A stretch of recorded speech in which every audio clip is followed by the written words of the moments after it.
সেদিন ছিল 9 জানুয়ারি আর সেদিন আমার বরের জন্মদিন। তো আমি তার আগের দিন রাত্রিবেলায় অফিস থেকে হ্যাপি যাওয়ার বার্থডে পথে কেক টু কিনে নিয়ে ইউ, গিয়েছিলাম। যেহেতু জানি হ্যাপি না বার্থডে বার্থডে সেলিব্রেশনটা টু আমাদের বাড়িতে ইউ, হবে নাকি শ্বশুরবাড়িতে হবে। হ্যাপি তো তার জন্য বার্থডে কেক টু এবার বানানো ইউ, হয়নি। তো আমাদের বাড়িতেই 12টা হ্যাপি বেজে গেছিল বার্থডে বলে এই টু যে বার্থডে ইউ। সেলিব্রেশনটা সেখানেই হলো। বড় মেসো, ছোট মেসো, বড় মাসি, ছোট মাসির মা, বাবা সবাই ছিল। তার মাঝখানে আমি একটু গিফট দিয়ে দিলাম। আর তারপরে কেক কাটার পরে সবাই একটুখানি গিফট দিয়ে দিয়েছিল।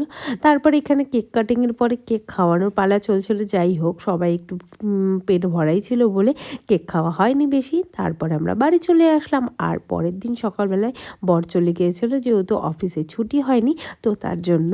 আর এই যে এখন দেখতেই পাচ্ছ আমার ছুটি ছিল, তো আমি একটুখানি পায়েস বানানোর জন্য দুধ, চাল সব কিছু রেডি করে নিলাম। আর তারপরেই পায়েস বানানো হয়ে গেল।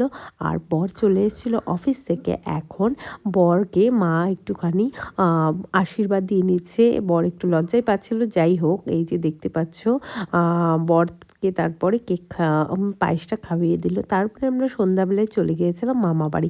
এই যে মামা বাড়িতে দেখতেই পাচ্ছ দিদি, মাসিরা, মামি, বুনু, ছোট পুচকি আমাদের সবাই ছিল।